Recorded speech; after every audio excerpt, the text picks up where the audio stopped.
Yes, Bismillah ar-Rahman ar-Rahim. In the name of Allah, the most compassionate, the most merciful, peace be upon you. Good morning to all. We will start the sessions of the second day of the Climate Change and the Future of Water Conference with a speech, a keynote speech by His Excellency Sayyid Agha, the UN Resident Coordinator and UNDP Resident Representative in the United Arab Emirates. You have the floor, Your Excellency.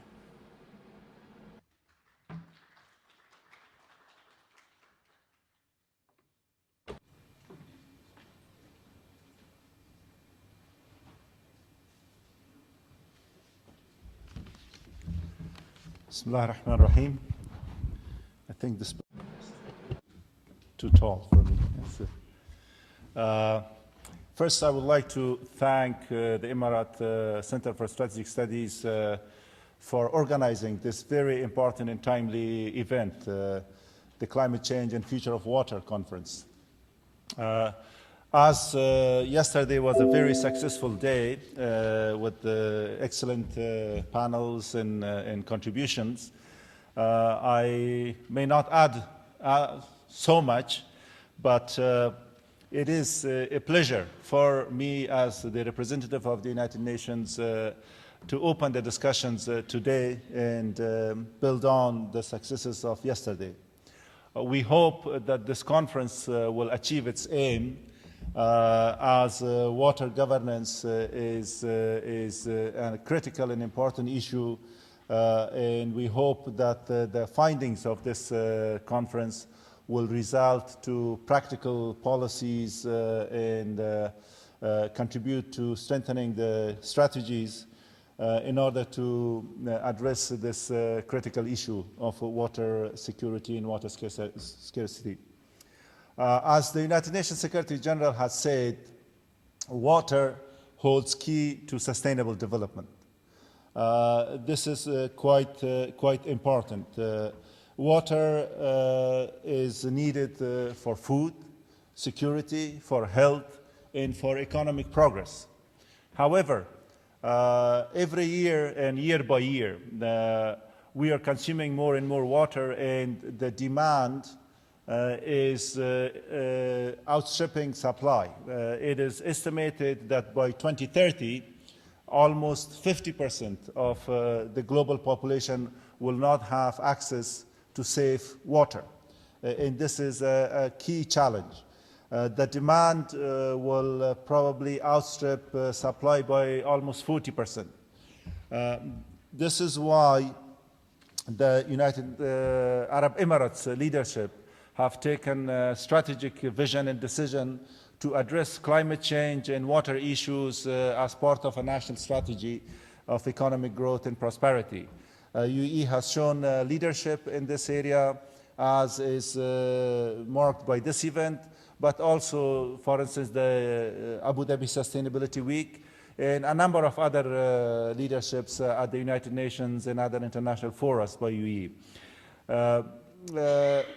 Doing all these efforts, UAE is living in a region, unfortunately, that is one of the world's most under-stressed region from a water point of view. The regional issues and water scarcity will affect progress of UAE in the years to come. It is a sad reality that water issues are by nature a problem. However, we can do things about it. For instance, currently in the UAE, the average use of water per capita is almost 80% or 82% higher than global average. Per capita use of water per day is more than 500 liters per person. This is quite high.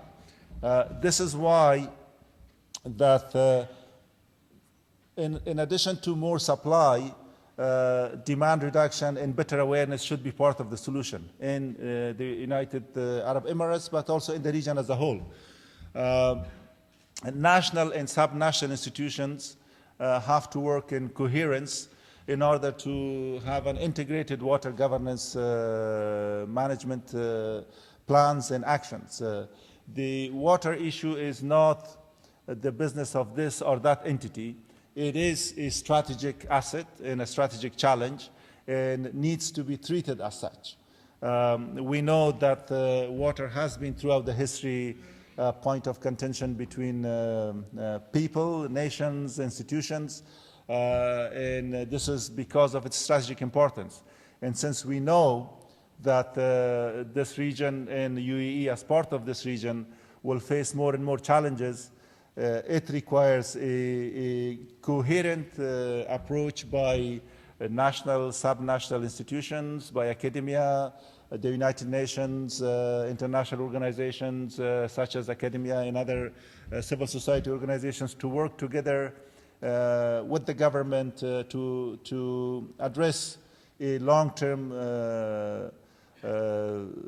solution for water safety and water security. The solution is not only by goodwill or better papers or speeches like mine today, but there has to be platforms established to allow these different actors working together at sub-national and national levels and different institutions. Of course, every institution has its own role and mandate, but coherence will further strengthen and bring added value to address a long-term plan that will ensure strategic solutions, not short-term solutions. Some of the challenges is also lack of public awareness, as was outlined yesterday, about the cost and strategic value of water. Also, the subsidies is an issue to be addressed, and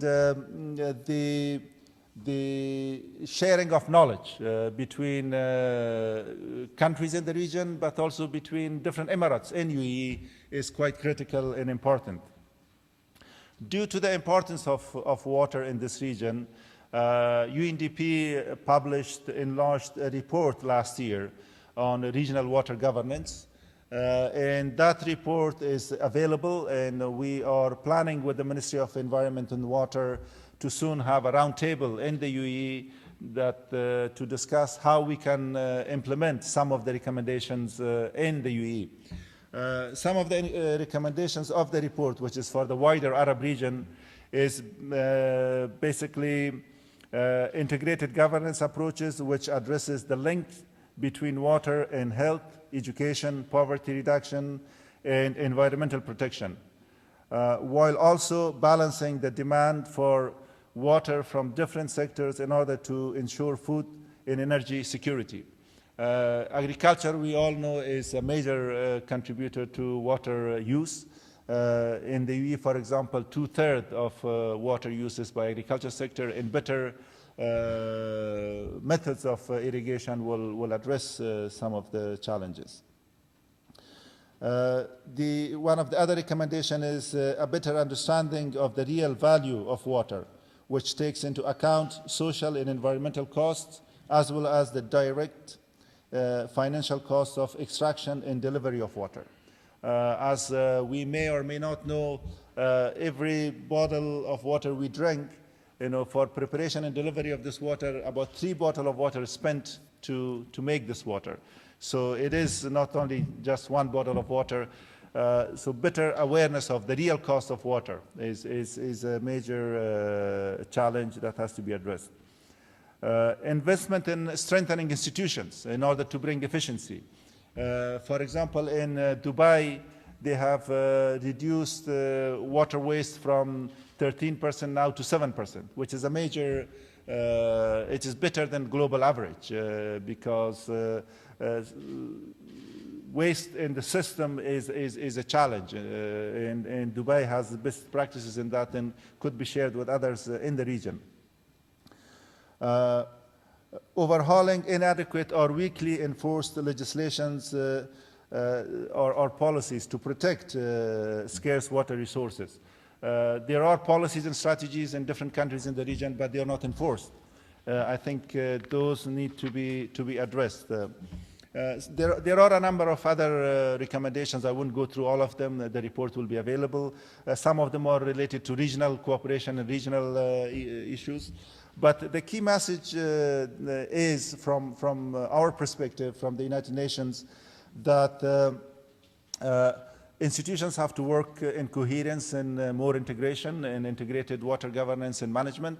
They should share experiences, and there should be a coherent plan and vision to move towards that. Awareness on the part of public for water conservation and safety, because supply is not the only solution. Conservation is part of the solution, a major part of the solution.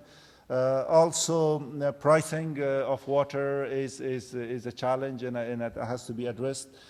There are expertise within academia, but also within UNDP, other United Nations agencies like FAO and UNESCO that are available, and you could work with us to put those into action. Basically, water is a strategic asset, and we need to have a strategic approach to that. And I believe the contribution of this workshop in this conference and the contribution of the Emirates Center for Strategic Studies is a notable step, and we hope that we move beyond speeches to practical actions. Thank you very much.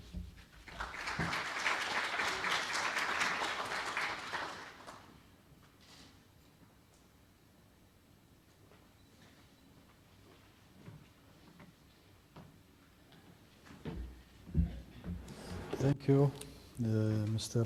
Said Agha, for this speech. And now we will start our third session today, and it will talk or focus on the future of water in the Arabian Gulf.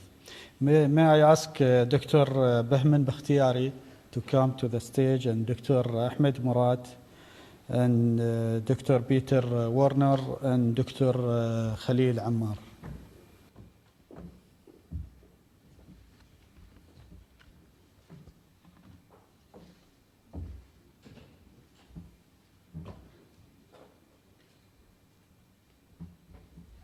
Yes, Doctor. You can talk even from there. Yes. It's back to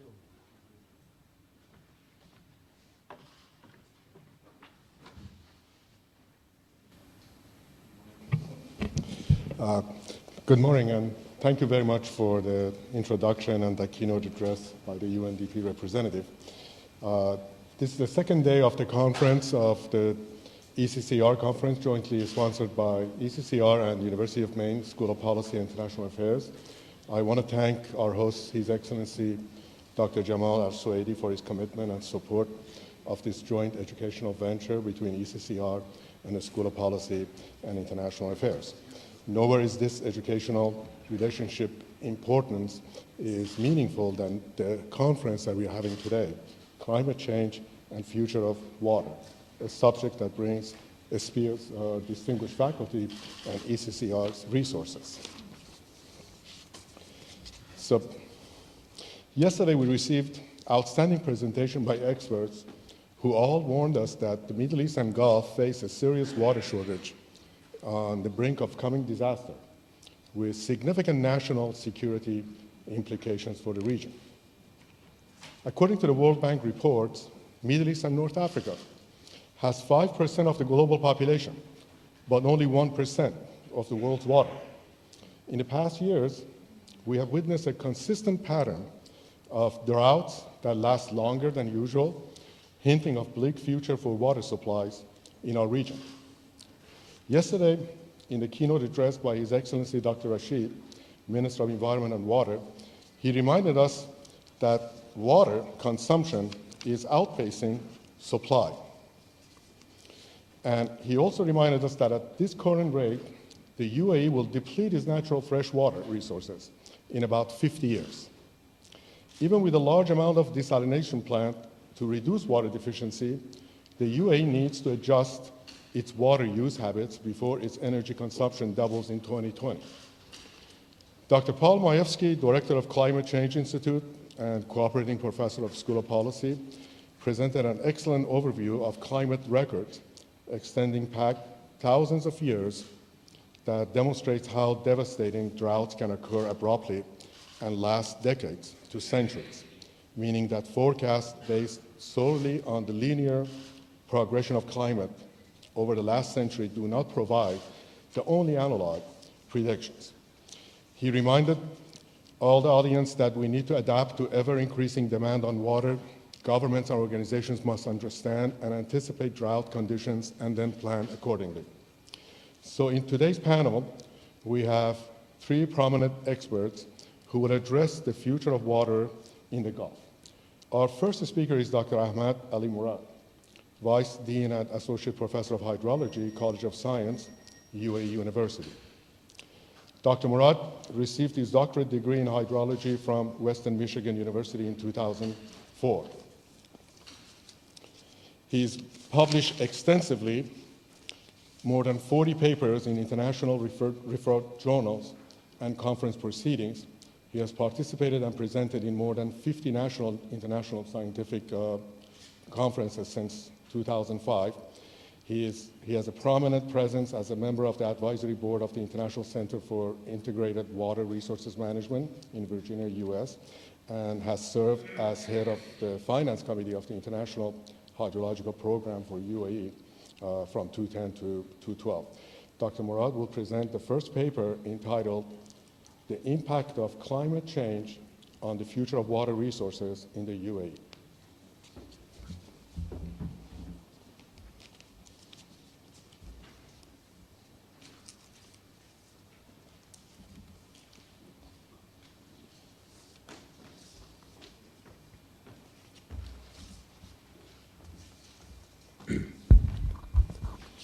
Bismillah ar-Rahman ar-Rahim.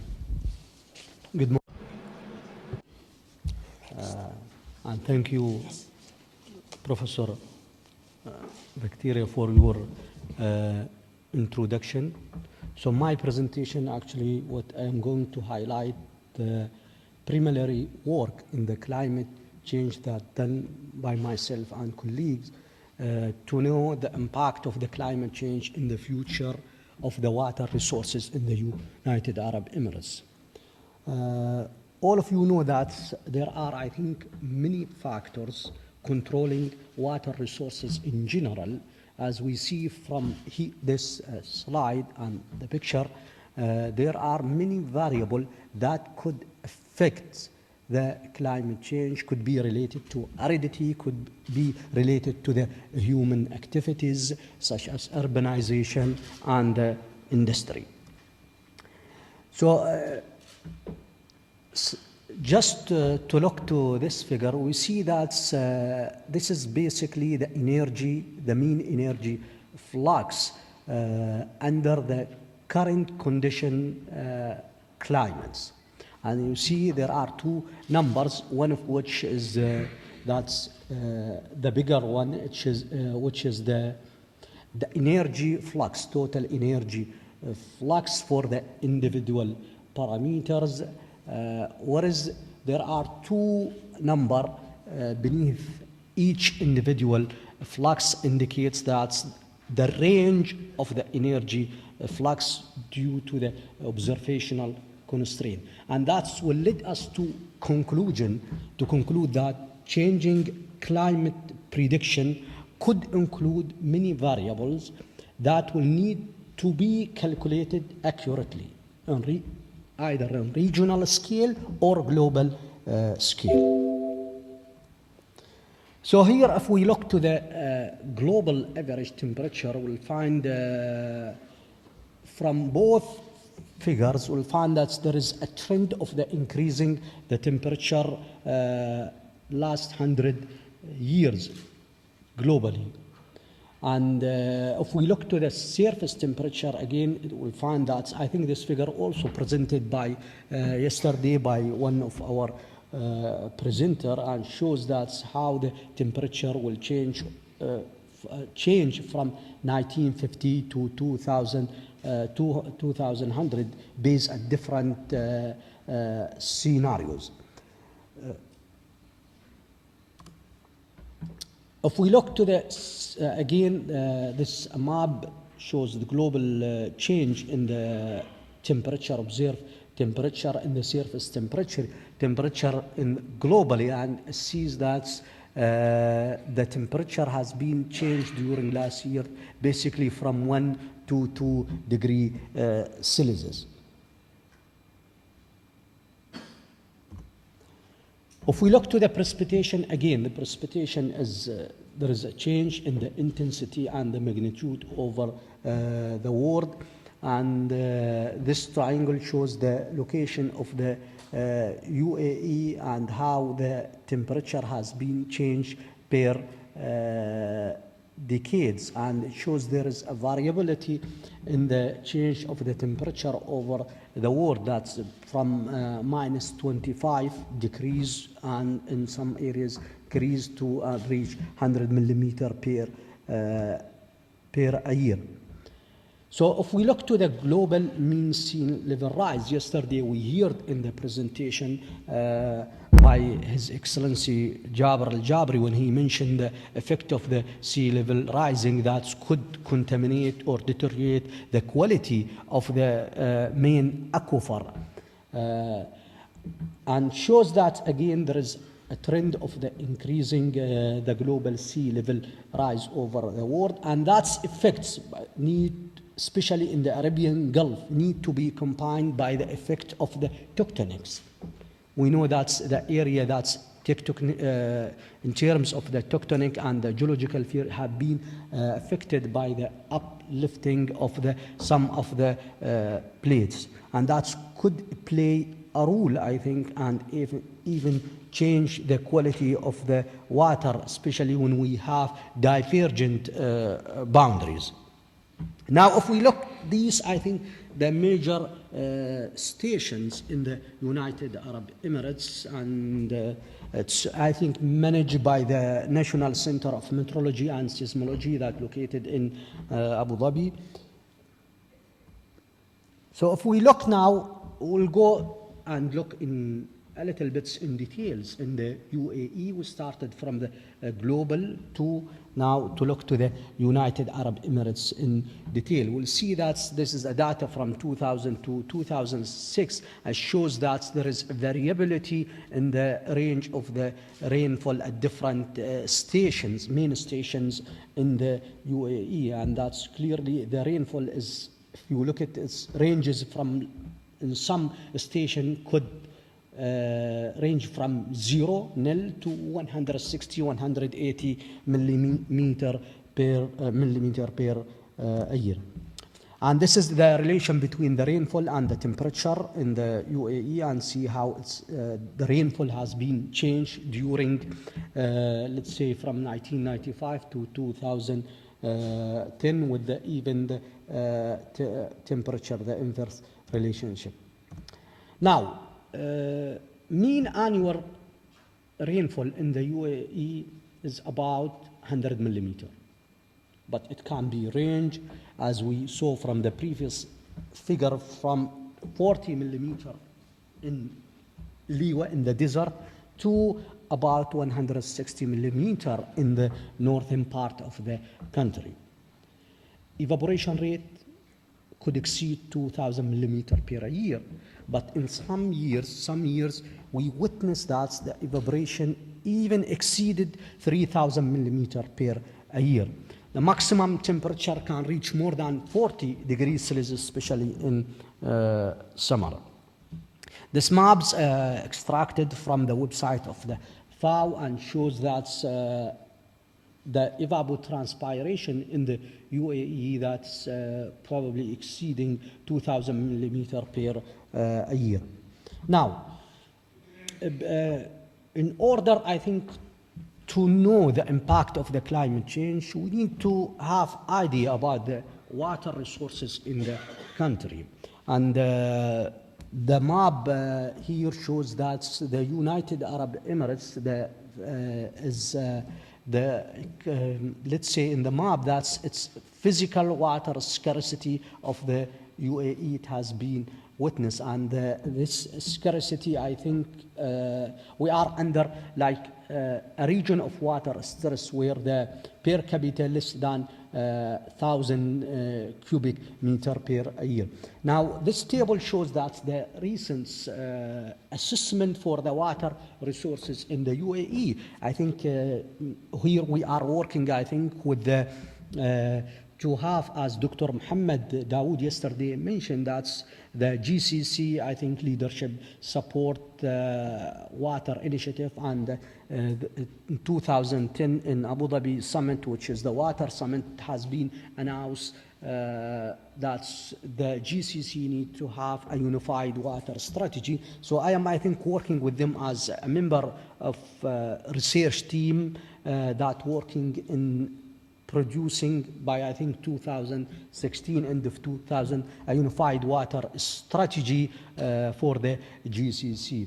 And shows that the surface water, I think, based on the amount that accumulated behind the dams, it's in dams, and average is 100 million cubic meter, where the groundwater 2,300, the availability of the water resources.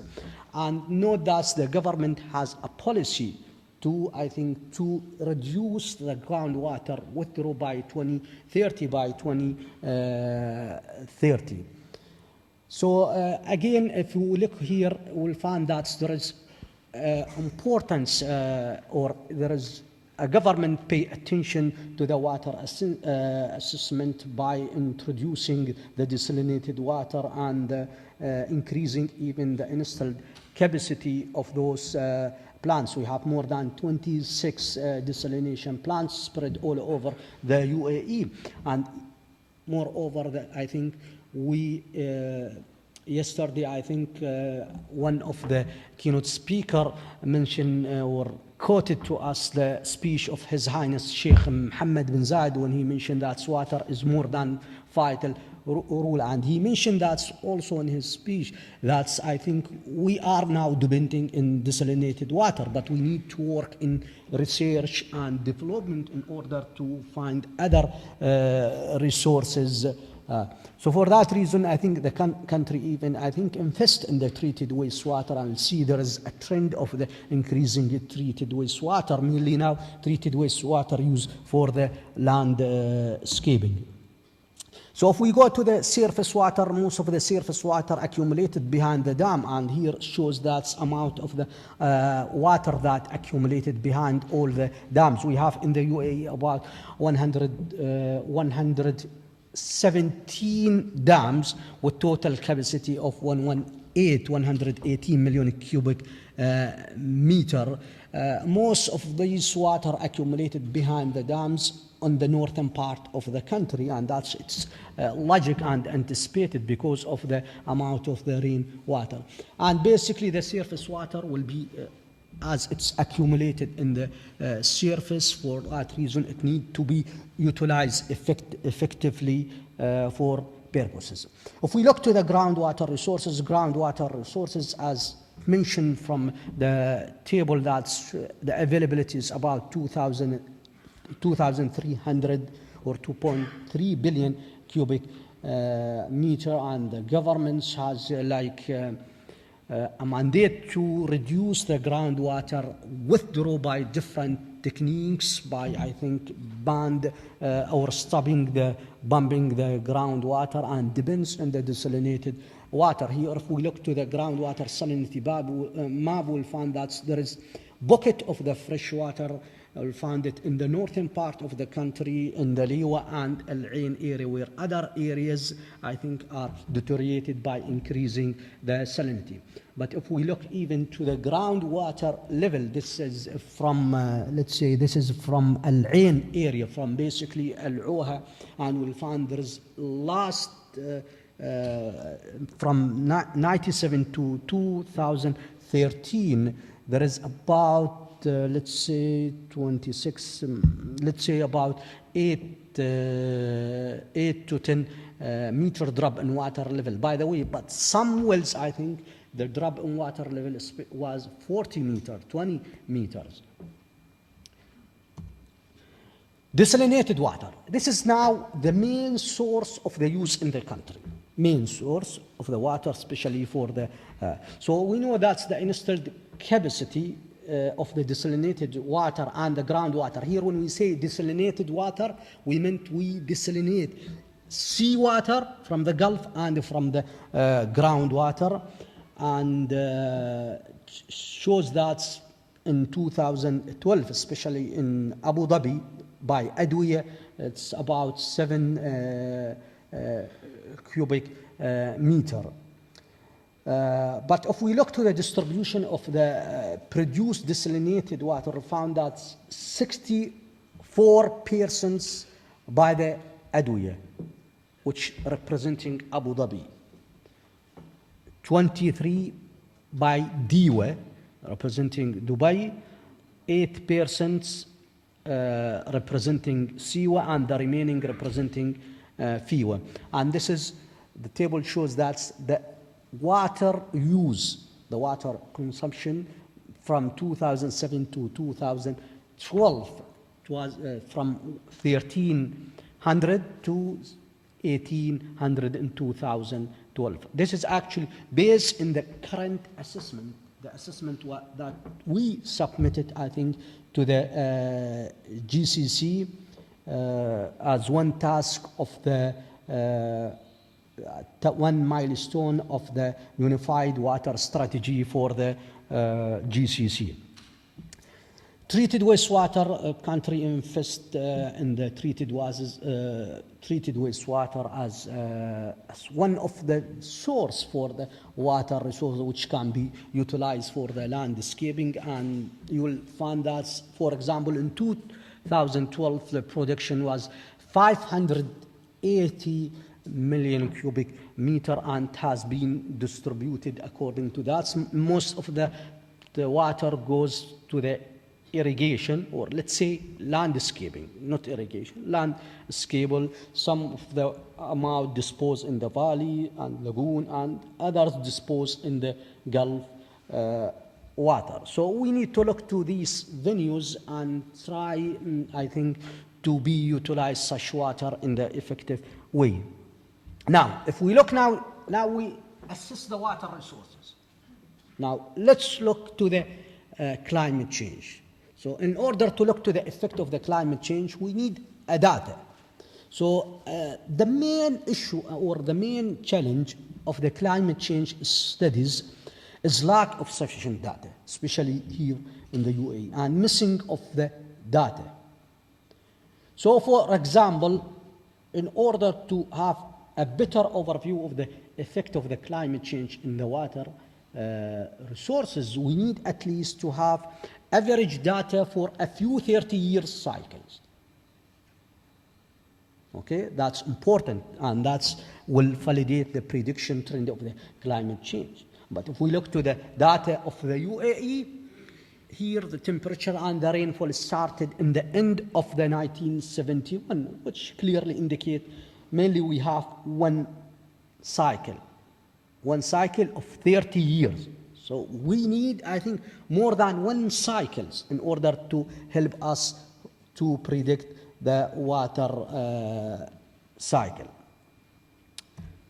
Now, here if we look, like we collected the data, we analyzed the data of the temperature that collected from the National Center for Seismology, and we'll find that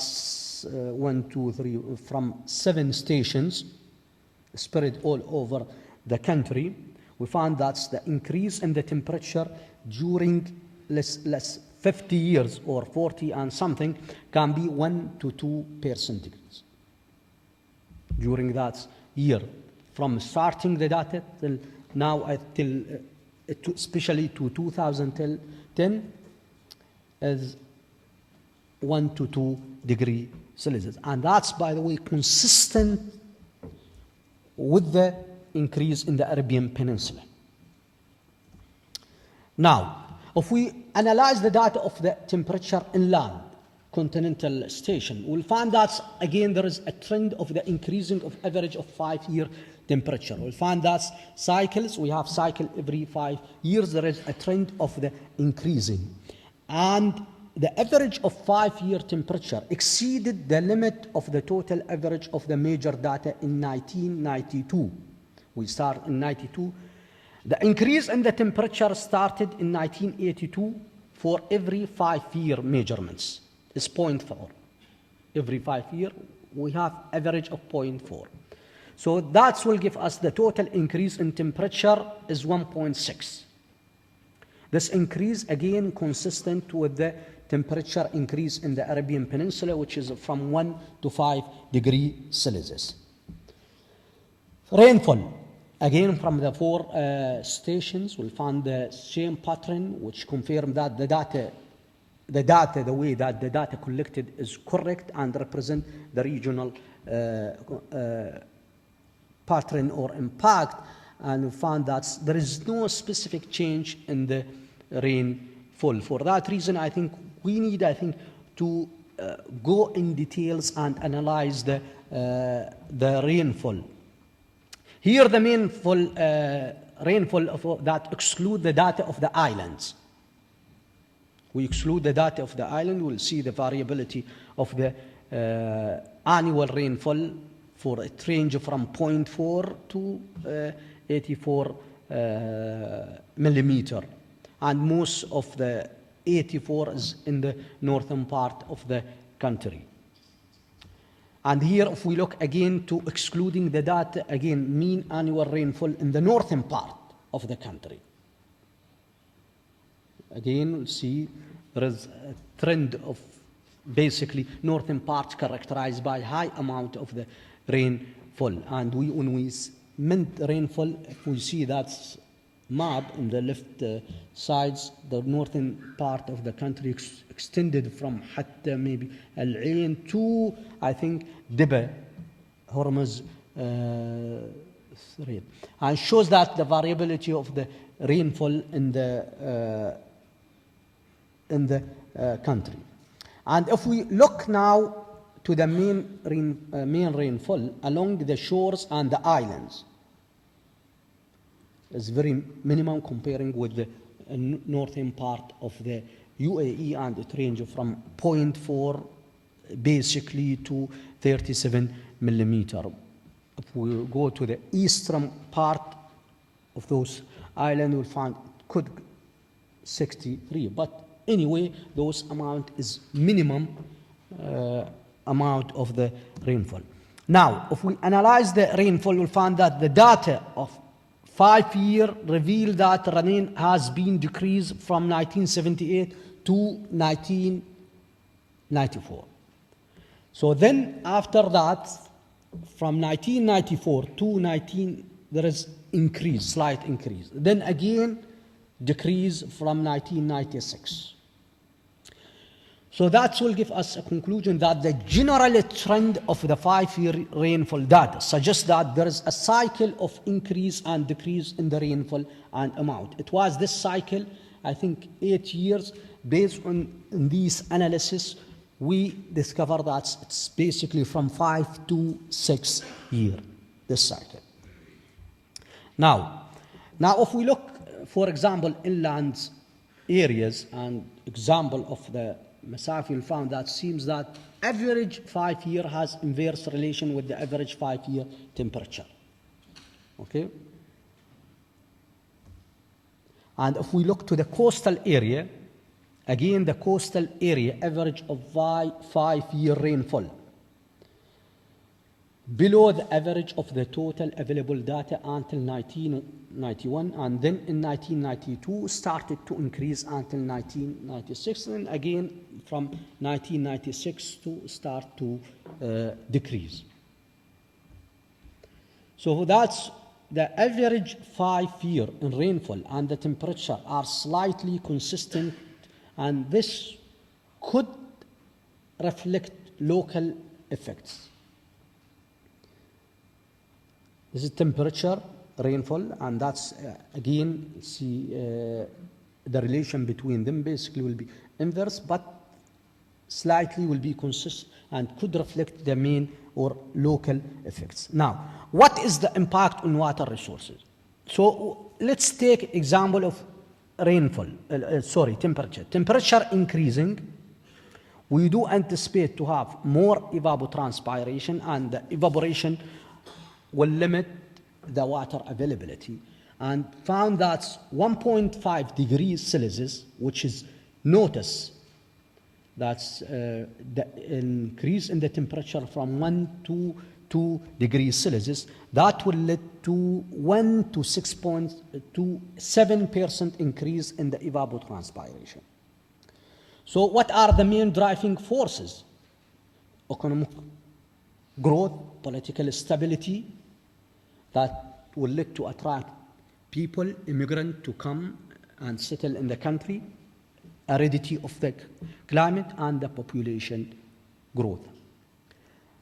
And that will apply high pressure in the water resources, which could, we have a pressure, by the way, from the high per capita of the water. Yesterday we heard that the per capita consumption of the UAE is 550 liter per day. Comparing, I think, with Germany, when Peter mentioned that Germany is about 80 liter per day. So the response is, what we need is a response from the government in the national cooperation through the Kyoto Protocol. And this figure, I think, summarizes the impact of the climate change in the general in water resources. This is from, it will be published soon, I think, by Zubari and Ital. And see that's the impact, climate change accompanied with other maybe driving force will lead to increase even the wastewater, and that happen. We country invests a lot of money in the leakage rate will increase because we'll produce a lot of water. We do anticipate the leakage will increase. Consumption is high. The per capita is high, about 550. So this is basically the impact of the climate change in that side. And it is witnessed, I think, within our daily life. To conclude, that lack of sufficient data and missing is an important challenge for the climate change studies in the UAE, but in the meantime, there are a lot of efforts from the governments, I think, to work to update the data, close the gap between the missing data and the available data. Observed effect of that is strongly linked to the temperature increase. And that's increased during the about 50 years can be 1 to 2 degrees Celsius, and that's consistent with the general increased trend of the Arabian Peninsula. Increasing also temperature will lead to increase evaporation, which could affect the surface water, which happen during the winter, during the heavy rain, and also could affect the shallow groundwater. And shallow water is basically affected. So what we need is the model prediction should be conducted to link global and regional climate change interaction for future prediction, coupled with the groundwater recharge and the consumption. Thank you very much.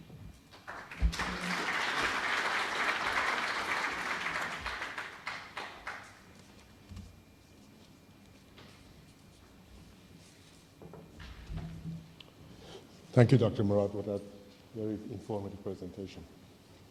Our next speaker is Dr. Peter Werner. He is the director of the UAE National Water Center, UAE University National Water Center. Before taking this position, he was dean of the College of Science at UAE University from 2011 and 2014.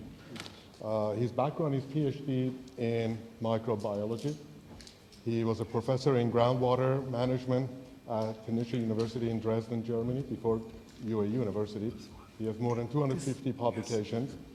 His main field of interest is groundwater protection and remediation in the frame of integrated water resources management. Dr. Werner will give a presentation on climate change and water quality. Thank you very much. Salam alaikum, all of you, and I'm happy to be here and talk about this important issue here. And here you see a surah from the Quran. Don't expect me that I will translate it literally, but it says that water is very valuable, that there's no life without water, and therefore water is one of the most important things we have here in the world, and we have to be very careful in treating this treasure. And we have water resources, and so we have groundwater, and groundwater is a big issue, as I learned during my last 3 years being here in the country and also from all the presentations before. And then you have lakes, reservoirs, and rivers, but this is lakes and reservoirs are even of minor importance here. Also, there are some reservoirs which are important, essentially in the northern part of the Emirates, and then oceans. And oceans is a future source for water supply by desalination. And therefore, I want to stress a little bit the groundwater and the oceans. And I don't talk about climate change. It was touched and discussed already since yesterday and also today, and Ahmed, he did a good presentation in this field. And I just want to stress the vulnerability of the water resources. Now, the impact on water resources, and I have some hazardous compounds here. You have hydrocarbons, chlorinated hydrocarbons, organics from the food processing industry, heavy metals. We have micropollutants like pesticides and herbicides. We also have emerging pollutants, which are harmful compounds like pharmaceuticals. Antibiotics is very important here. Endocrine disruptors that are like hormones and additives to gas, which are the oxygenizers for the gas in the engines. Now, contaminating sites, for sure you have refineries here, you have storage tanks and pipelines, airports, gas stations, then companies decreasing metals, this is the chlorinated hydrocarbons, food processing industries, and even in the food processing industries, you also have a lot of emerging compounds because, as you know, when you go to poultry processing, raising, they add a lot of hormones to make the chicken available after 4 weeks or so. This is something which is a very, very important thing here, and all those compounds are not removed by the normal sewage treatment. This has to be considered here. And so you have a lot of sewage here, and this is distributed, this is also discharging to the groundwater, and so you have a lot of such nasty and such hazardous compounds in the ground, might have access to the groundwater. Then go to agriculture. Agriculture, you have pesticides, herbicides, and this is a diffuse pollution, which is even worse than a point pollution or source pollution, where you can do something. And dumping sites is a very, very big issue, also essentially in this country, because dumping sites, normally they are not sealed, and so you might have leakage to the groundwater, and all these compounds in the dumping sites, you have all compounds from heavy metals to chlorinated hydrocarbons and whatever, which have access to the groundwater. And then we have leaking wastewater pipes and many other contaminating issues. And essentially, when you look here in the country, and yesterday it was told that about you expect a doubling or increase of 50% of the industries here in the country, and so this is something which has to be considered here too. You will have in the future a lot more, much more contaminants as you have before. Now, I come to the groundwater, and groundwater is a treasure, and we have to treat it as a treasure. This is our problem. And protection and prevention of pollution must have highest priority. And depletion by overexploitation and by surface sealing has to be avoided. Yesterday, when you look, I think we all live in this nice hotel. When you go to the 5th or 60th floor and look around, everything is sealed. There is no penetration, no chance for surface water to go to the subsurface. That means that the water table will decrease in this, and this will be an open door for the intrusion of salt water from the sea. This is the next problem. Another thing is you also have a depletion of the groundwater, and then you also have a land subsidies. That means that buildings also will be lower. And this is a problem which we don't see now, but later on we will have the problems. And even when you go to other countries, even in Germany, we have a lot of problems with land subsidies. And also in other countries, let's say in Asia, where you have a lot of, and when you go to China, Vietnam, you have mega cities, fast-growing population, and there you have a lot of land subsidies. That means you have also problems with the buildings there. And now, when you have already, now let's go back to the pollution. When you have polluted the groundwater, it is very, very difficult to remediate it, to make a cleanup. And even sometimes it is always also impossible. It is very expensive and very time consuming. And I can now compare the groundwater with the memory of an elephant. If you do an elephant a harm, he never will forget it. If you do the groundwater a harm and pollute it, it also will never forget it for a long time. And when you see 1 milliliter of oil will spoil 1 million of milliliter pure water, that means 1 cubic meter. And you can imagine now, we have the groundwater, you have a gas station, and you have a pollution from the gas station, you will destroy or spoil the whole area. This is the bad news here, but you also have a good news. Because there are, you see here the unsaturated zone, the saturated zone, and you have the contamination. And the contamination, which we have here, is also undergoing several processes.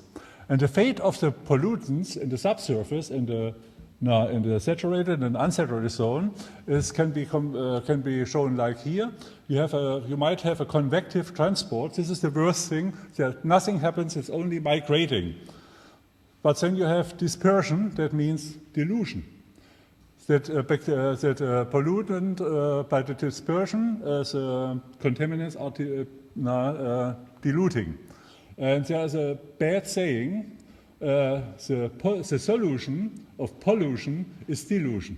And this cannot be. The dilution is not a remediation, but in some cases it's true, and also in other countries they act like this. It will self-healing because it's diluting.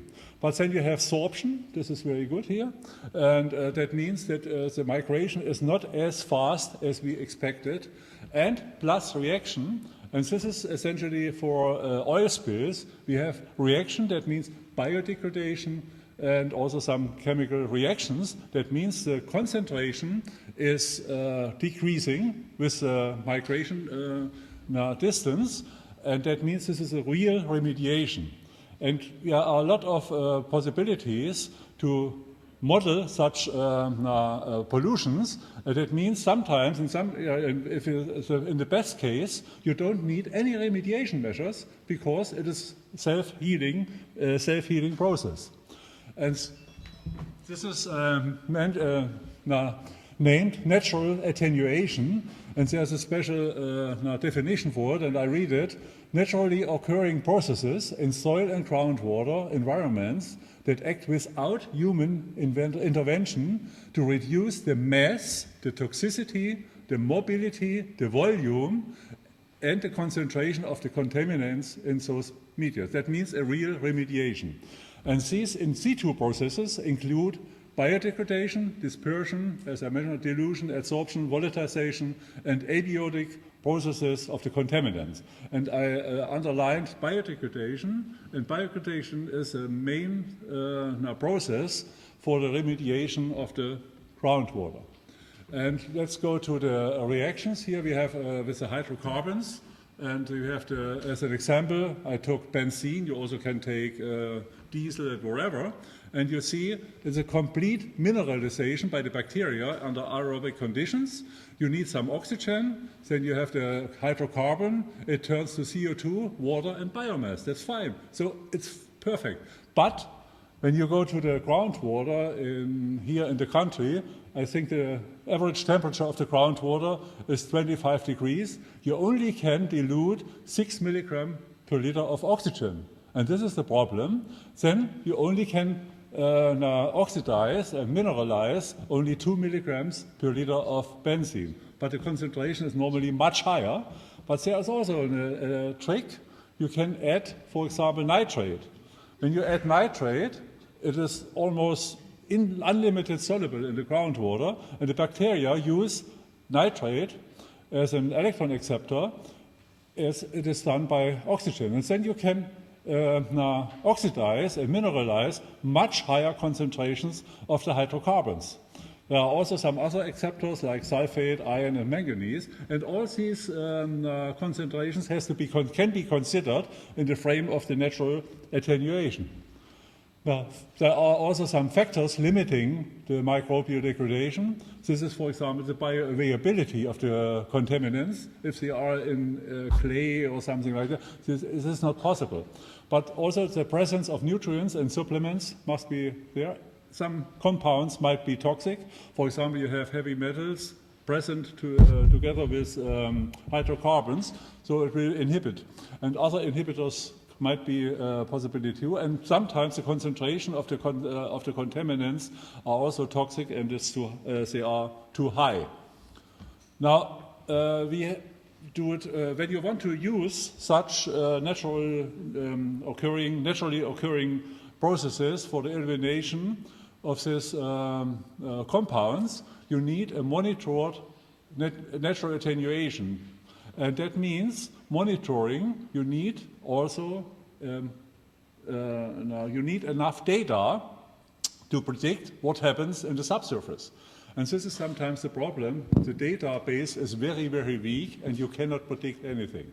This is not a do-nothing method. You need a lot of analytical approach, you need a lot of modeling, and then you can use it. And then it is cost-effective. It is not cheap, it's only cost-effective. But you also can enhance the natural attenuation processes by eliminating the limiting factors. And I said to you already with the oxygen, if oxygen is not enough available, you can add nitrate, and you can enhance these processes. And I just want to show you something from Germany here. And in Germany, 70% of our drinking water supply is based on groundwater. On the same side, we have 350,000 contaminated sites all over Germany, which affects soil and groundwater quality. And it's also comparable to the country here. 90% of the contaminants are based on hydrocarbons. But also we have the contaminants, we have the models, we have the natural attenuation, we also have active remediation measures, and we can still use the groundwater for drinking water supply. Now, I have shown you here a scale of the time scale of the environmental impact of hazardous compounds.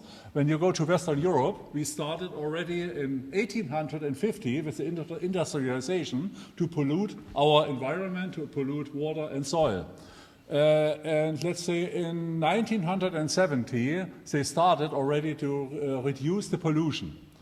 And also in the same areas, we try to avoid the pollution. And remediation is active about, let's say, since 1990. And when you compare it to the GCC, you have polluted, you started your pollution in the early 60s, I think. Then I hope you started also to avoid the pollution with the time. And about active remediation, I don't know anything. And it's also reasonable to avoid our mistakes. And when you go to Europe, I want to go back, we have also 2 world wars in Europe. And that means a lot of destruction, a lot of storage tanks were destroyed, and industrial facilities were destroyed. And so you have this high polluted European groundwater aquifer and soil. So I think you are still in the position that you can avoid the pollution here. Now, let me say something else here, because when you look here around, you have also a lot of possibilities to use natural attenuation processes in the field of the groundwater remediation, but also in the remediation or the cleanup of sewage. Because you also have a lot of sand here. Sand is also a material which is used for filtration. And therefore, you have sand, you can use it as a filter for after treatment of already roughly cleaned sewage.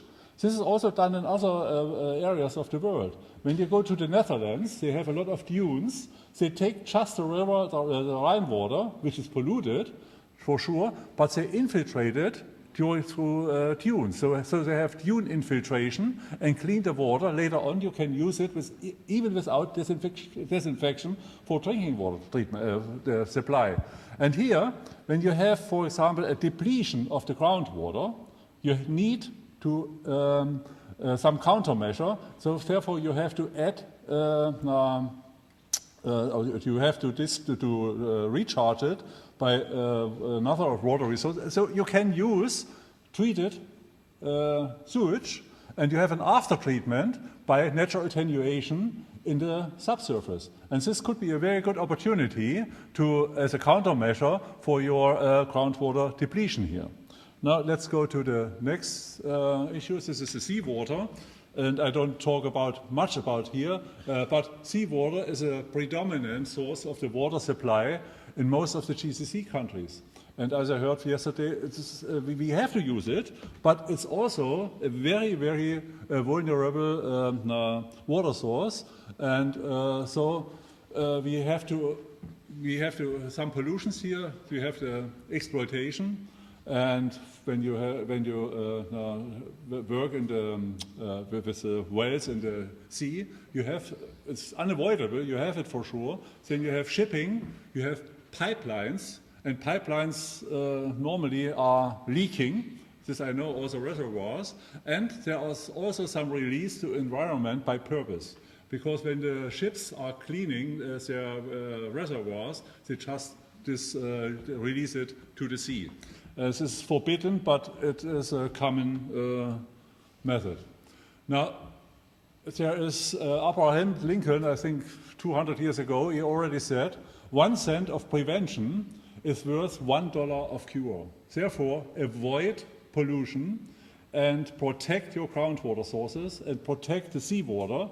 Then you will have, later on, you will have less problems with the remediation, and you can use your groundwater or your water resources in a safe way. Now, as a conclusion, that means protection and prevention of pollution must have highest priority. And when you go to the waste, this is a part of the integrated water resources management, you have to start to recycle the waste or turn it to energy or whatever, and instead of just dumping it. And all dumping sites have a very, very serious impact on the groundwater quality. And there are countries already which will use their waste, recycle their waste up to 95%. And in other areas of the world, this is a business. You can make money by waste. When you go to Europe, France, Germany, whatever, you use waste by incineration or producing biogas, and you can use it as an energy source, which is not reasonable here because your energy source is mineral oils, and this is cheaper than turning to waste to energy. But in the long-term thinking, I think it is reasonable to do that. And in case of pollution, remediation must be based on a decision support system. Decision support system means also that you need a very reliable database on the groundwater. And otherwise you cannot do that. Just take a sample, there's nothing. You need a model, you need a long-term monitoring, and this is, first of all, it's expensive, but it's reasonable to start already now. And as I realized here during my being here, there are not enough data for the groundwater that we can predict anything. We don't have enough data on the pollution of the groundwater. This also has to be done in the near future. And I think long-term thinking is required for the protection of your and the use of your water resources. Now, thank you very much for your attention, and it was a pleasure for me to be here and talk about this issue. Thank you.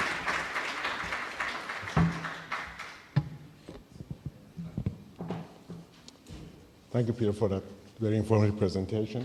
Our final speaker is Dr. Khalil Ammar, and who will be replacing our originally scheduled speaker, Dr. Lufi. She could not come in today. She had an emergency to attend to, so we are fortunate to have Dr. Khalil to present here. Dr. Khalil received his PhD in civil engineering water resources from Utah State University in 2007.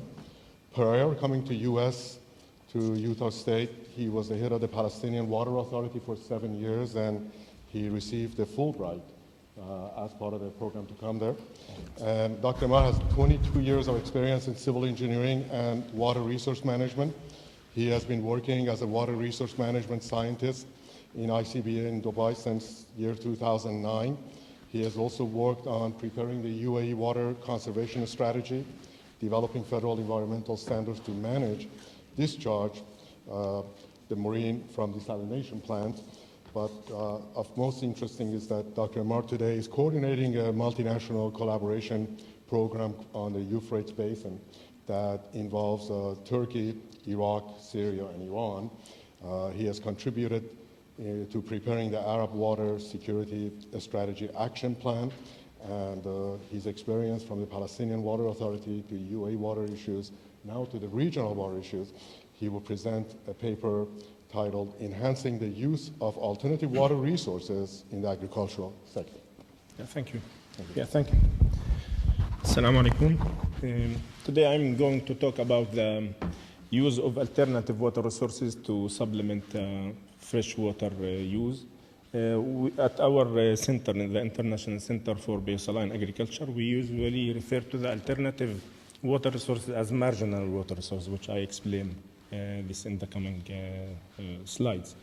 So just to wrap up, based on what we discussed yesterday and today, also that water is very important for the human basics and also to meet water needs, basic water needs. And it will be, it's also still challenging for us to improve the groundwater management to meet or reduce the effect of the water scarcity that the whole region even is suffering or facing due to the growing of the population growth in the future and also to the economic growth, expected economic growth in the area. This will have important implications on the agriculture and also the economics of each individual country. As we noticed also in some areas that they suffered from groundwater depletion or groundwater resources limitations, which affected their economic growth. So we'll try here through this work to look at also the impact or possible impacts of the climate change on these resources, which is another factor that will limit or may stress or put more stress on the water resources and limits the future quantities reserved for our future generations.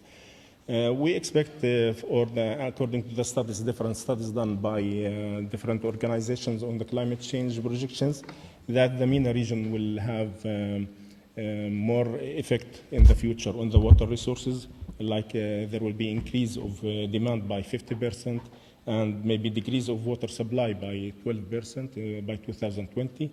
This means that we need to put more effort on how to reduce this water gap in the future.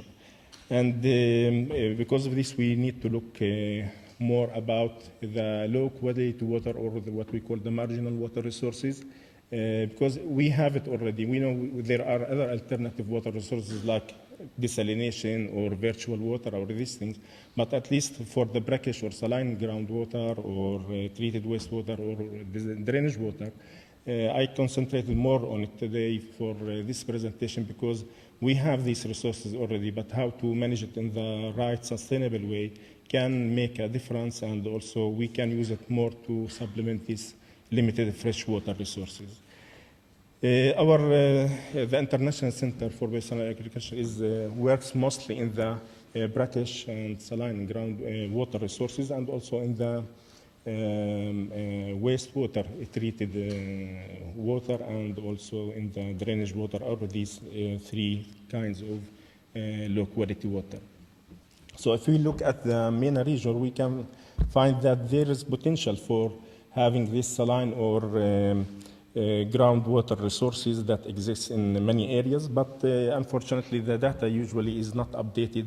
So we need to work more on quantifying these quantities in different regions that we work in, and see how we can sustain the use of these groundwater resources. Most of these groundwater, saline groundwater or brackish groundwater, are non-renewable resources that needs to be sustained for longer time and not to be depleted quickly, because this will be the future, the reserve for the future as well generations. We have other problems or other kinds of saline or brackish water resources which came due as a consequence of using or over using of the coastal aquifer areas, which caused seawater intrusion in some or most of the coastal areas in the Middle East. Like we have a serious problem in Gaza, in Palestine, we have also in Tunisia. We have some in Oman and also in UAE in this part here. This is also another important issue, how we can stop or prevent the saltwater intrusion in these areas. But we can still use part of the water that can be with different qualities in these aquifers. Now, looking back at the UAE water resources, when we did the study for the UAE, we found that when we overlaid the existing agricultural areas over the water quality types, we found that only 10% of the UAE agricultural areas are located on a good quality water for agriculture. The same thing when we applied also the same on the soil, we found also like only 13% of these agricultural areas overlay good soil. This shows that why when we compare the yield per crop of per drop of water or per area or hectare, the productivity comparable to the regional or to the standard international standards were much less. And because of these two components, like lower quality and lower soil quality as well, suitable for agricultural practices, showed that this affected a lot the agricultural yield in these areas. So we tried to look at how to improve the agricultural productivity and to remediate some of the agricultural areas as well to make it more productive in the future. And because of these practices, for example, in UAE, we found that these agricultural areas need specific review for the areas that they have different under it different water qualities. So what will be the most suitable crops that could be grown in these areas that can increase the productivity or the production in these areas? And we classified the map which I showed based on the water in terms of its sensitivity to the agricultural production. For example, for the fresh, which is sensitive for vegetable crops, like from 0 to 2 decimals per meter. Like when the water salinity is high, like more than 16 decimals per meter, only halophytes or the salt-tolerant, high salt-tolerant crops could be grown there to be more productive and more maybe economically visible for the farmers to use these types of crops. So it's not only having the land and try to grow what the market needs, but to look at the quality of the water that you have and also at the soil suitability for agriculture, and try to see what crops will be the most productive for this particular area or particular farm, which is of most important. And because of the previous practices in the UAE, we found that as also our colleagues mentioned yesterday and today morning, that there was a huge drop in groundwater level in different horticultural areas where they used to use these groundwater resources. And because most of this groundwater is non-renewable, or the recharge for in these areas is very limited because of the limitations in the groundwater, in the rainfall. So this also gives an alarming level that enforcement of the existing laws should be continue, and they are doing very well now in this solving these issues. But we looked at the problem also in our perspective in terms of how we can save water in these areas and also bring in alternative crops or forages. In UAE, most of the agricultural practices or crops are forages and dates, which are high consuming crops. And because of this sharp drop in water level, some of these farms were abandoned and left without any or more agricultural practices. So we worked with Dept on trying to bring back some of these abandoned farms and try to make it more economically and productive again, in terms of providing some alternative salt-tolerant crops instead of raising the rhodos grass, which is high-consuming crops. And the example which we made it was good because we succeeded to use these salt or 4 salt-tolerant crops like the stickless spicata or sporulus or baspalum. And these showed as strong alternatives for this rhodos grass. In terms of the productivity or the biomass which was produced, which was about 66% more than the traditional or the rhodos grass per ton or per hectare per year in comparable to the rhodos grass.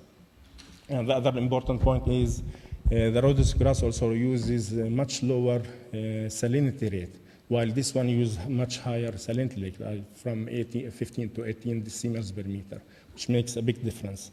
Another also important point was in terms of saving water. Like these alternative crops showed that it can save up to 44% compared to the rhodos grass, which makes a significant change when we apply it or scale it up in UAE and in the whole region even where we work. So we expect that these solutions could make change in the near future and help the farmers even to have more productive crops, because using these agricultural areas for conventional crops, it will not be economically visible for them, because the quality and also the quantities that are produced using this type of water is not helpful. But using these alternative salt-tolerant crops can bring these farms to be more productive and also more economically visible for the farmers. And we hope that we can expand these experiments outside in our where we work, in the countries that where we work. And this is why, because we know there is an inverse relation between the salinity and the crop yield, because when the salinity increases, also the yield decreases for most or all of the types of the crops. So because of this, selecting the right crop for these areas or for these salinized groundwater or soil water is very important. That can bring a change in the future. Looking also for another experiments that we do at our center, like we have about 18 varieties of date palms, 10 from UAE and 8 from from Saudi Arabia. We did several experiments on these on 3 types of salinities, like the low 5 and the medium and the high. And we found that which of these date palms or dates that have the better quality and also productivity in terms of related to salinity. And the results of these experiments will publish it soon. About complete it will be like they started this experiment in 2000, so I expect like within a month they will publish in details about these important results. So looking at which variety is best compared to the different salinities and can be also an important sign, for example, for UAE, what types that are more suitable for them to expand and use, and what other types to stop or reduce these varieties. The other important source or alternative resource or marginal resource is the the reuse of treated wastewater. We know that there are globally, many countries are using this treated wastewater, and they succeeded in many areas to grow with these important water or quantities that they provided or supported the food security in their countries. And more than 10% of the world uses food produced from treated wastewater.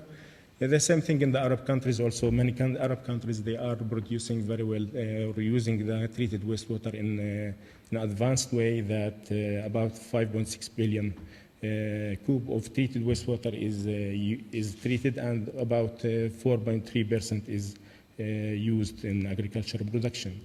And the same thing for the MENA region, about half of the generated quantities of treated wastewater are treated, and also about 60% of the treated quantities are used in agricultural production.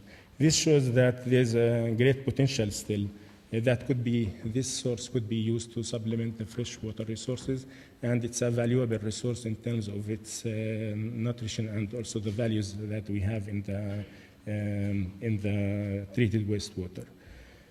But still, to make it there are many challenges that are facing its wider application. Like in UAE here, we use it mostly in landscaping, but very limited in agriculture. They started thinking about using it in agriculture. Some other limitations, like also most of the time the location of the treatment plants is far away from the areas where you can use. Then you need to build a conveyance system or distribution system that might be costly. Then the cost of using this treated wastewater could be not visible for certain areas. So we need to look at also the economic aspects of using this treated wastewater to make it more challenging for the farmers to use treated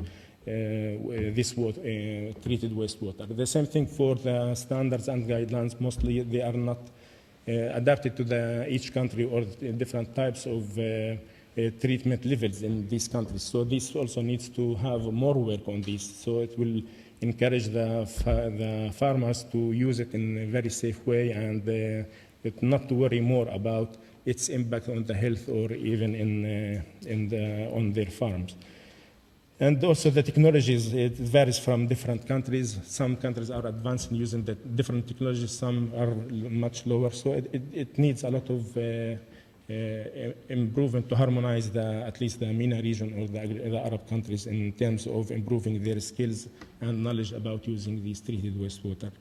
And now in our center also at the International Center for Biosaline Agriculture, we got some good quantities from the Lawir treatment plant. It's a tertiary treatment, wastewater treatment. And we did some experiments on vegetables this time just to show what effect it has on the health, on the soil, and also on the environment. And we found that there was no adverse impact on the quality of the vegetables produced. We did like on spinach and radish and eggplants and many others. But this we did only last year, so we are still trying to work more on it. We did it in cooperation with the Ministry of Environment and also Dubai Municipality. So we'll keep working on checking if there are any environmental impacts and if there are any concerns on these, and try to publish about these experiments and maybe adapt using it or recommend using it in the UAE and the region. So it is still the start, but there are many encouraging results out of it. And why it's important also for UAE, because of the scarcity of water resources they have, and also because of these drop in water levels in different areas. So using the treated wastewater will be a must. Now, about 35% of the treated wastewater is lost either in the desert or in the sea. This could be used in agricultural production and can improve the food security and the agriculture and producing more food for the country in a safe way, of course.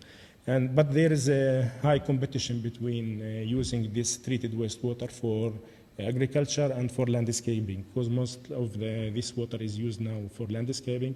And now there are other attitudes or intentions from the governments here to start shifting to desert landscaping. This can save water from using this treated wastewater and shift it to use it for agriculture. The same thing, the seasonal variation. We found that also there is less demand on the treated wastewater in winter. So the quantities that are used almost in constant way could be stored or saved or even used in this, like in winter, for selected crops for short period or during winter time, because it can add also value, or these quantities are very important. So the bottom line of all of these that treated wastewater is a valuable resource that should be used in the right way, and also try to find the right crops that could be more economically visible and with less harm on the health and environment. And again, as we said, one of the limitations that the location of the treatment plants is sometimes far away from the areas where the agricultural areas exist. So transferring this water to these areas could be costly and might not be visible. So we'll try to see how to recommend the best areas that could be irrigated with this water and where.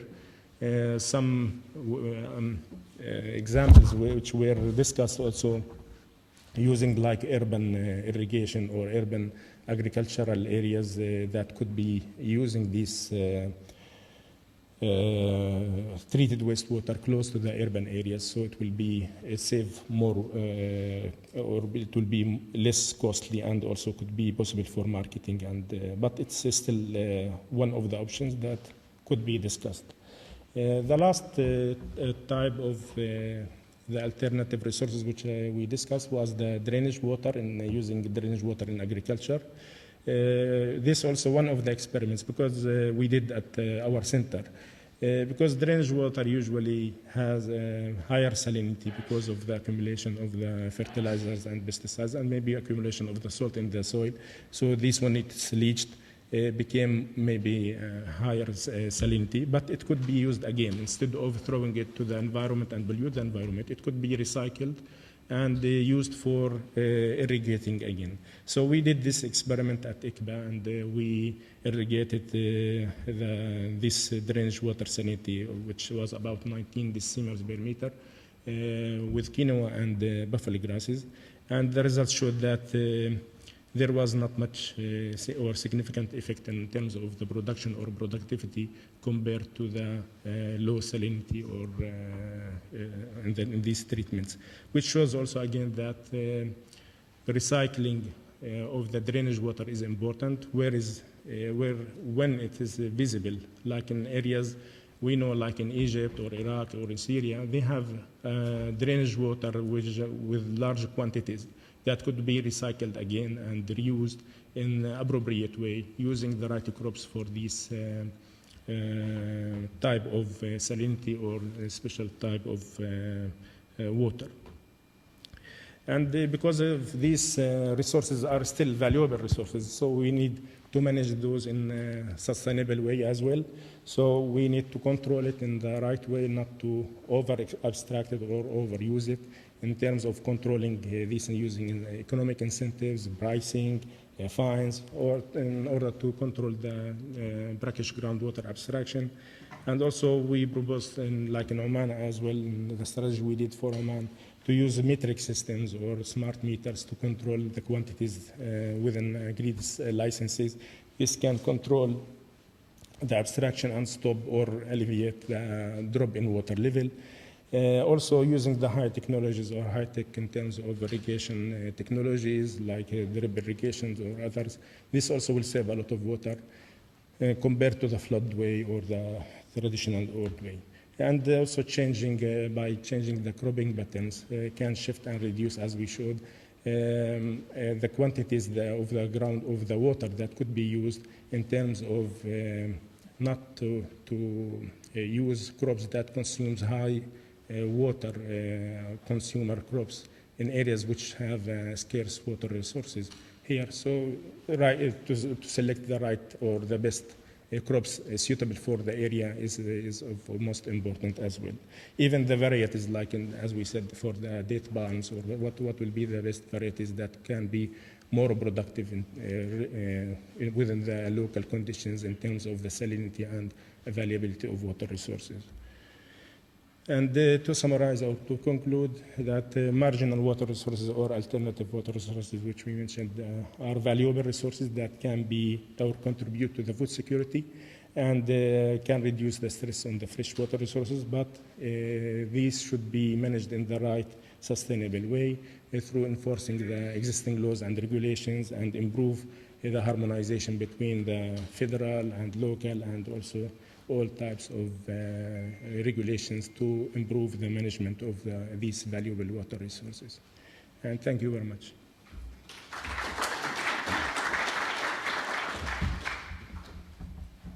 Thank you, Dr. Khalid. We have a few minutes for questions. Please speak to one of the microphones that one of the you will have. Dr. Anwar, Dr. Dept.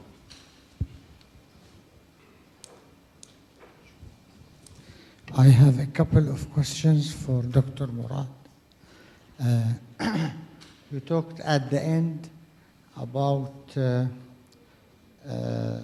ET.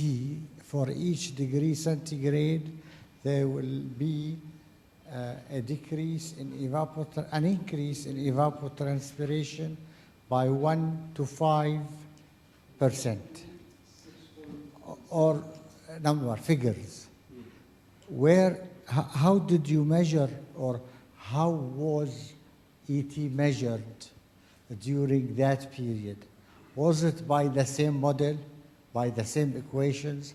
Because sometimes you have different, no, not sometimes, we have different type of equations to measure ET, and the difference in the measurement for the same place without climate change would give you more differences than 1 to 5, and therefore we cannot really be sure that this is due to climate change or due to differences in calculation. Okay, and the second question is about, excuse me for just a second.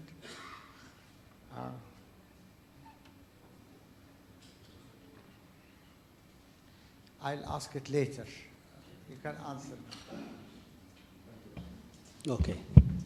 Actually, the data for evapotranspiration for the UAE is collected by FAO. So this map is ready, is extracted from the map that produced by the FAO. The figure that I put it, I think, is 1 degree Celsius increase in temperature will lead to increase 1 to 7% percentage of evapotranspiration. That's based on the previous studies, based on different models. We know that evapotranspiration have different model, and each model, I think, will lead to different number. So that's, I think, collected based on different studies. So yes. You cannot say it's due to climate change. Yes, yeah, I know that we cannot say it, but we say that 1 degree Celsius could lead. Yeah.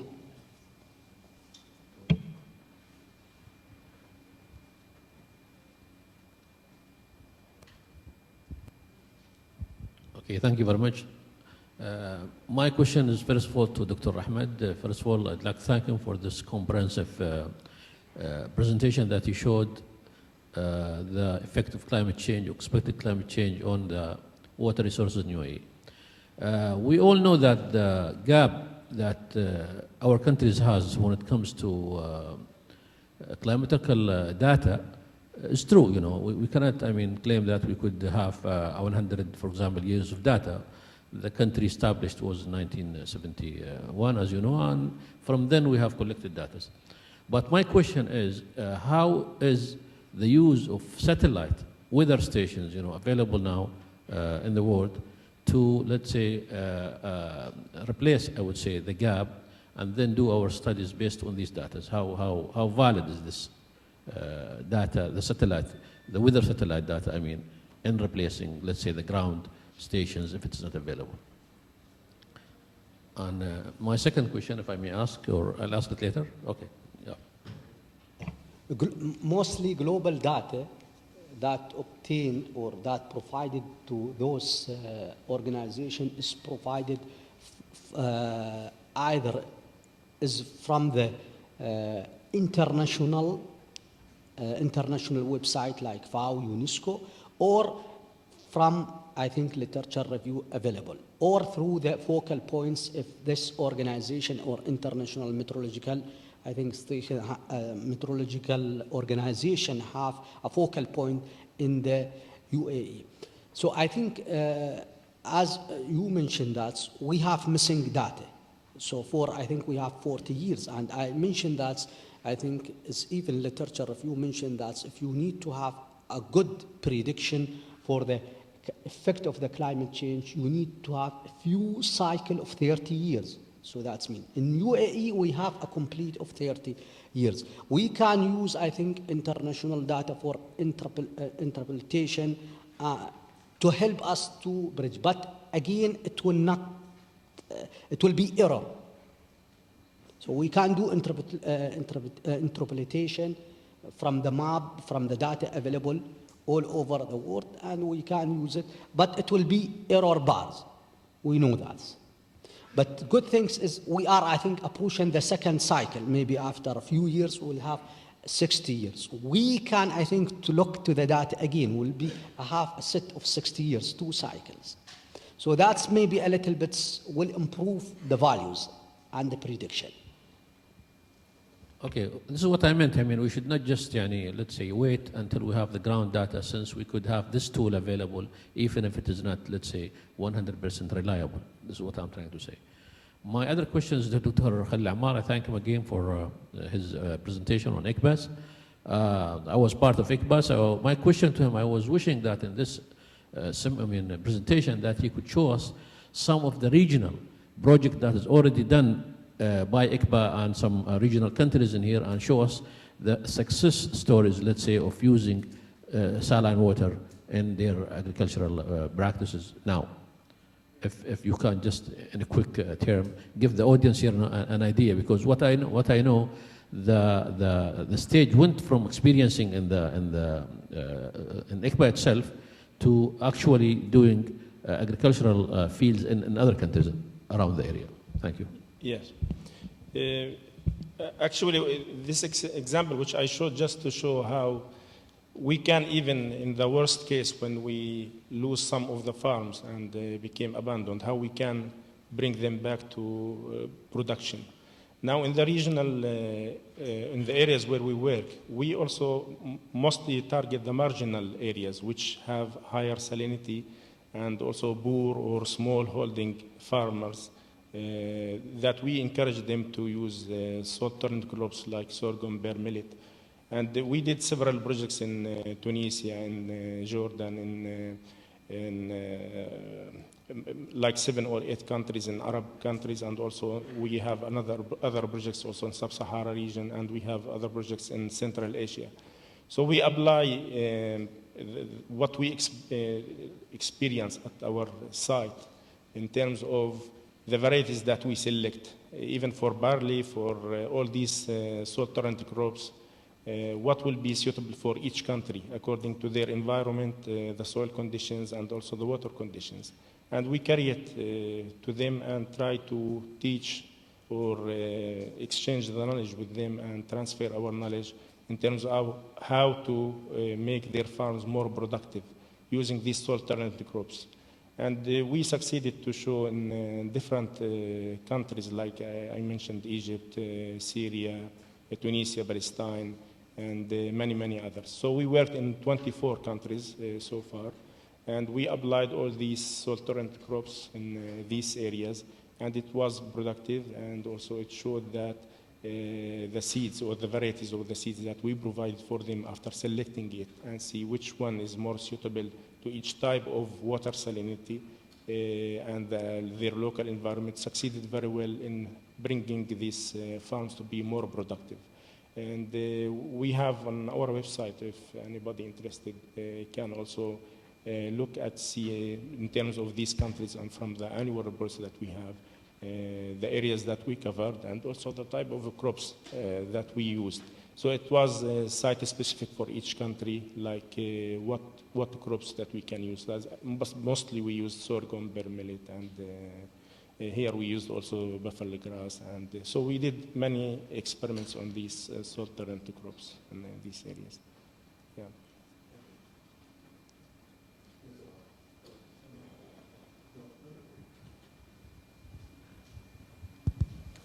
Thank you, Said from the United Nations. I had one comment in one question. The comment is based on the previous discussions that the science for climate change is very clear. I mean, it's not debatable anymore. A few years ago, people were asking figures, questioning data and information. But now I think the IPCC latest reports and the scientific community globally has put convincing case that the science is very clear on the climate change, on the temperature increase and reduced water sources and scarcity. Even the far right conservative churches in the US has agreed that this climate change is happening. My question is more on institutional sort of knowledge sharing within UAE, based on your experience. I don't know who the question will be referred to. In your respective areas, do you think there is enough coordination and sharing of knowledge and experience between different subnational institutions on safety, efficiency, and other measures related to water?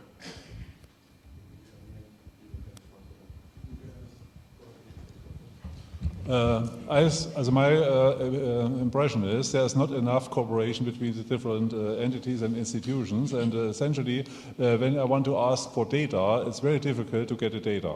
And who is responsible for whom takes sometimes weeks to get the information. And this is my experience here. And this has to be changed. And I think there must be one institution or one agency which is gathering all the data and we can have access to it. It's also not reasonable that sometimes you have to pay for the data. This is also something, such data should be public and accessible to everybody. Thank you. I agree with you that the signal of or effect of the climate clear. And this is what in our measurements, in our studies, what we concluded that. And our data, I think, concluded that the effect, especially in increasing the temperature, is consistent with global increase in temperature and Arabian Peninsula. Regarding the coordination, I think coordination between different entities and institutional in terms of locally is improving. And I witnessed that from this big projects that led by the GCC Secretariat of Unified Water Strategies. There is a lot of cooperation and coordination between the entities.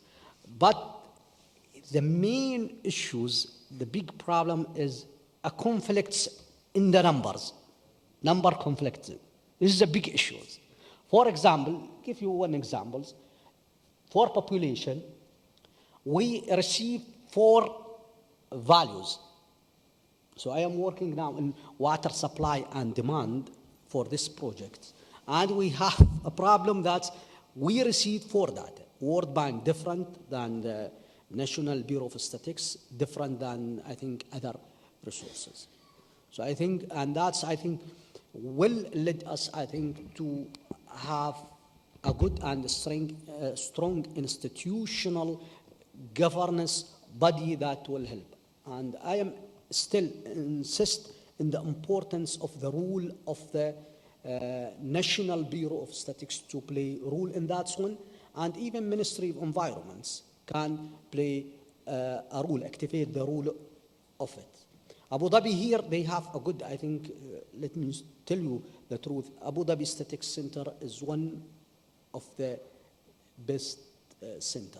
But I think in terms of the regional and institutional, maybe there is a gap, a big gap, need to be improved in terms of communication and data.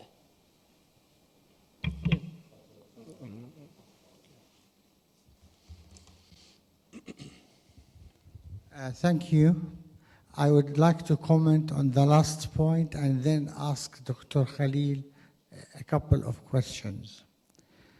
I think we have been talking about this subject for ages, and it will be nice if a decision is made somewhere to do that, to get the data. I think the best way to get the data is to go back to the journals in which we publish. Universities have journals like the University of Jordan and the other universities in Jordan, where we publish most of our findings. I would say 50 to 70% of our findings at universities, which are the best results, are published in. Let's get these journals and get the latest data on soil, on agriculture, on water, on environment, on most what we need for such a conference, for such a subject, for such a meeting. The best to find it in journals. Or the other way is personal communication, knowing somebody somewhere who has the data. To get a center that's in the Middle East to collect the data, a certain government can do that, and I'm sorry to say a government like here can do it. They can establish a center specific for such things because they have the money, or a center in Saudi Arabia, or a center, a rich center, and who are aware of the importance of such thing. My question to Dr. Khalil Ammar is, deals with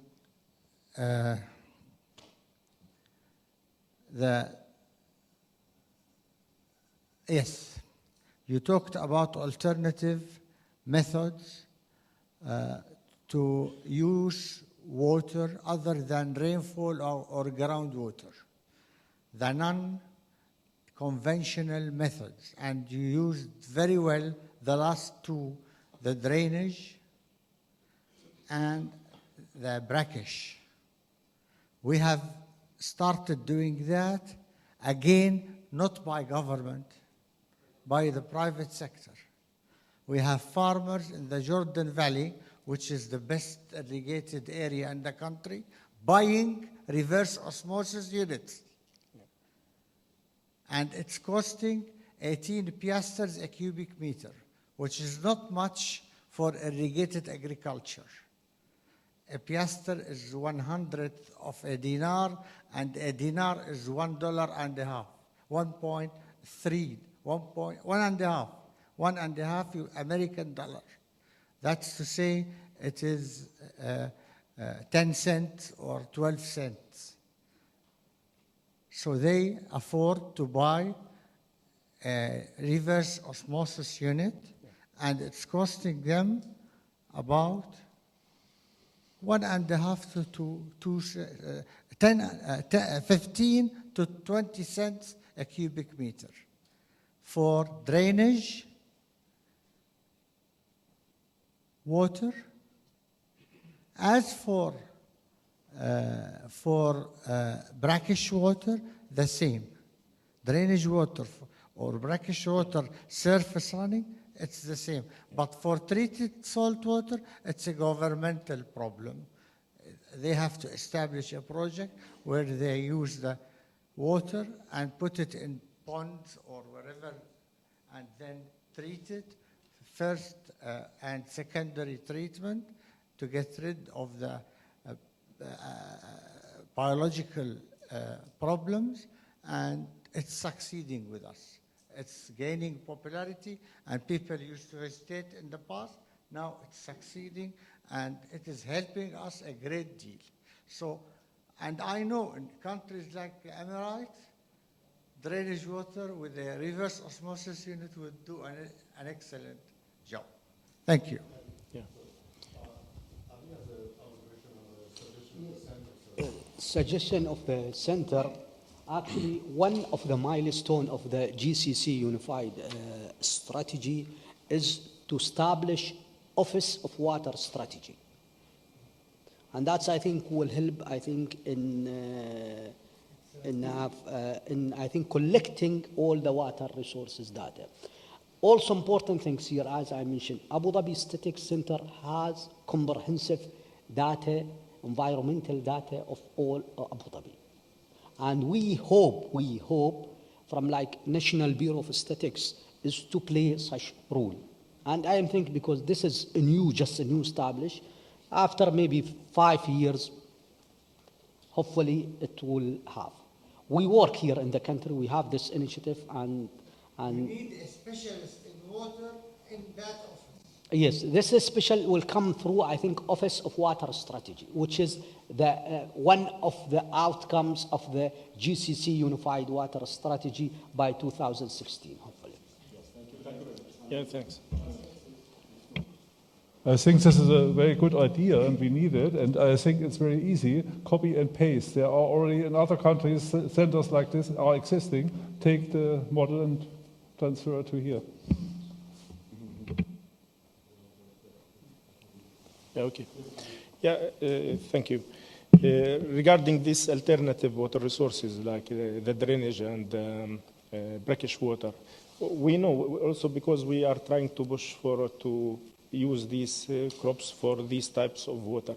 Here also in UAE, they use reverse osmosis or small-scale ROs in their farms. And we did a study for the Ministry of Environment and Water to study the environmental impacts of the disposal of these brine from these ROs. Because it became a problem in many farms that how to dispose these. So we did a sample for, and we tried to come up with certain regulations to how to control it better. So the idea, what I'm trying to explain, that using the RO could be costly efficient, and also it could be economically efficient for the farmers to use those. But we, in our case, we try to use the brackish water or the saline water without any treatment. So it will be having much less on the effect on the environment and also less costly. So we are trying to adapt according to the resources. But in case we have one experiment also in our center using RO and how to dispose the brine and recycle it and use it again and again and for different crops. But the results, we didn't get it yet, but we can share it in the future as well. So we are trying to see how to push forward all these alternatives to not to stop them using fresh water. Even fresh water does not exist even here in UAE, mostly up to 3,000 milligram per liter, which is high. So it's according to each area. Also the same of most of the areas where we work also. We don't have like the fresh as for drinking because it's very limited, and mostly like in UAE also it's national reserve. Nobody should use it, only for drinking purposes in emergency or strategic reserve for the future. So now the only types of water that we have or we work is what we call it marginal water, which is low quality water or not the fresh water. And it's important to keep working on what alternatives, are the best varieties that you can use it directly, and encourage the farmers to use those. And I think we also work with Jordan in the Jordan Valley, and also with the government of Jordan about how to help them select or in screening the right varieties to use them. Yeah. And regarding also the data sharing issue, like we did the UAE water conservation strategy for United Arab Emirates. We are working on the agriculture water strategy, and we did also Abu Dhabi master plan. So in all these plans or studies, we try to engage the stakeholders together with us, because they can feel that this their study, then they can share and participate with their data. But the problem we found that most of the data is not complete. They need to enforce their monitoring system to collect more spatial and temporal data, so you can have it more representative. Like the maps we showed, it's not all 2010 or 12 or whatever. It's even much earlier. So reliability of data is also another issue. They are working on it, and it's improved, as Dr. Ahmed said, that in terms of providing the data at the right time, which is a good sign also that they can do more in the future. Do one last question to this gentleman. And sorry. Yes. No. After Tom. No, this gentleman was before. Then Tom. Yes. Yes. This gentleman. And then. Yes. Thank you. Anthony Chambordon, Sorbonne Abu Dhabi University. You stressed the point that there is a strong need of regulation, law enforcement, and coordination.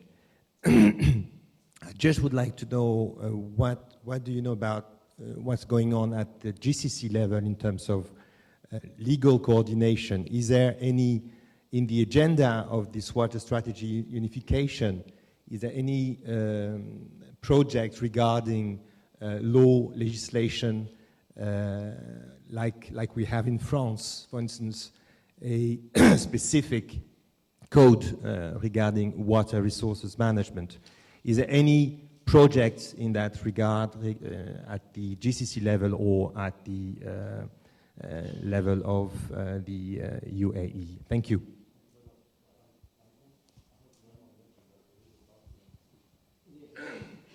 Now, as I mentioned, GCC Secretariat working in a project, GCC Unified Water Strategy. And one of the things that we did, I think, in the assessment is to analyze all legal institutions at different countries. And we found the gaps, what's going on. And that's, I think, will be represented, I think, in the Office of Water Strategy, that one of the main outcome of the GCC Unified Strategy. I think, in the meantime, also for the UAE, also I am now consulting for FAO. They have a big or a regional initiative in water security, and one of the requests that came from the government of the UAE is to focus in the legal aspects of water resources regulation guidelines. So now I think we are collecting all these laws and revise them and find them what are the gaps, especially in the water resources. Hopefully that will be, I think, sometimes released in January. Yes. I think the technical group is meeting in January. Yes. Yes.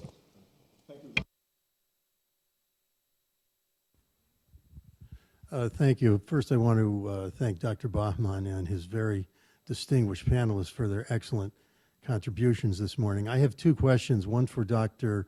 Peter and one for Dr. Ahmed. I will state them both, if I may. For Dr. Peter, is there a plan or a project in place that could better monitor and meter groundwater usage by agricultural farms and forested areas in the Abu Dhabi Emirate? And for Dr. Ahmed, can you reflect on a more personal basis, perhaps over the last 30 years, have you seen a change in rainfall patterns here in the UAE with regard to frequency or calendar year timeframes? Thank you.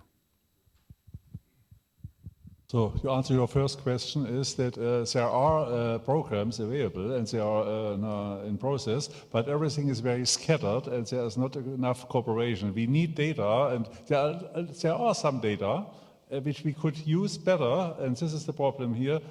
We mentioned already communication is a big problem here. And so it is funded also from different agencies, from different private funders sometimes, and because they need the information, but therefore there is no availability to us. And therefore we need a common nationwide network in monitoring the groundwater, because if we have a problem, we can see the problem, but we don't know how long it was already was there, and we cannot say anything about prognosis. This is a problem here. This has to be changed. Actually, I can also add to Peter what he mentioned. I think in Abu Dhabi has signed an agreement with USGS long time ago, and the National Drilling Company, which is one of the company of the ADNOC, to assess or to monitor the groundwater. And this company, I think, NDC and USA, they have plenty of the data with the NDC. And these data, I think now, because of the reforming the structure of some of the organization, those data, I think, will be shifted to EYAD, Environment Agency of Abu Dhabi. Also, Abu Dhabi has another project with the GIZ, I think yes, GIZ, yes. GTZ, yes. In Germany, GIZ, they call it. GTZ or GIZ, yes, they have a big project, I think, and they started long time, and I think they produce data. Ministry of Environment of Water also, they have some of the project. They started a long time ago. I think Dr. Ahmed knows about it. About the JODCO, not JODCO, JIK, they did some project, JKS, and I think last year, I think we have groundwater assessment for the northern part of the UAE. I was the principal investigator for that project. In terms of the witnessing or observing, yes, personally, I observe there is a change in the pattern of the rainfall. Long time ago, when I was a kid, when I was in the school, it was heavy rain. But nowadays, we don't have that much rain. We have scattered rain, and even sometimes we can witness a heavy period of rain. It has been witnessed, I think, since I am 40 years old now. So since that, I witnessed there is a change, especially at the last few years. We are receiving few amounts of the rain, but starting last year, we started to have some amount of the rainfall. Yes. Well, thank you very much for those thought-provoking presentations. We will take a 1-hour break for lunch and prayer, and the next session will begin in 1 hour. Thank you very much.